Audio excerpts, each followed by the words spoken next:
ჰამასი კატარში დელეგაციას აგზავნის, რათა გაგრძელდეს ისრაელთან არაპირდაპირი მოლაპარაკება, რომელიც ღაზაში ომის დასრულებას ისახავს მიზნად. გავრცელებული ინფორმაციით, ჰამასმა უარყო ეგვიპტის მიერ წარდგენილი ისრაელის შეთავაზება, რომელშიც შეტანილია დაჯგუფების განიარაღებასთან დაკავშირებული პუნქტიც.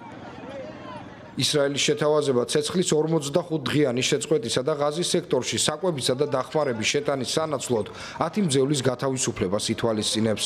ისრაელის მთავრობა ჯერჯერობით თავს არიდებს ომის დასრულებასთან დაკავშირებული მოლაპარაკებების გამართვას, რადგან როგორც თავად ამბობს, მას ჯერ ჰამასის დამარცხება სურს. როგორც ცნობილია, გასულ თვეს, როდესაც მიღწეული შეთანხმება დაირღვა, ისრაელის სამხედროებმა განაახლეს სახმელეთო ოპერაცია და ღაზის სექტორის მნიშვნელოვანი ნაწილი დაიკავეს. ისრაელი ცდილობს ჰამასი აიძულოს დასთანხმდეს შეთანხმებას, რომლის პირობები მისთვის უფრო მისაღებია. ამ მიზნით ისრაელმა ღაზაში დახმარების შეტანაც აკრძალა. კაიროს ჰუმანიტარულ სამსახურში აცხადებენ, რომ ღაზაში არსებული ჰუმანიტარული კრიზისი ახლა იმაზე უფრო ღრმაა, ვიდრე ეს 2023 წელს საბრძოლო მოქმედებების დაწყების დროს იყო.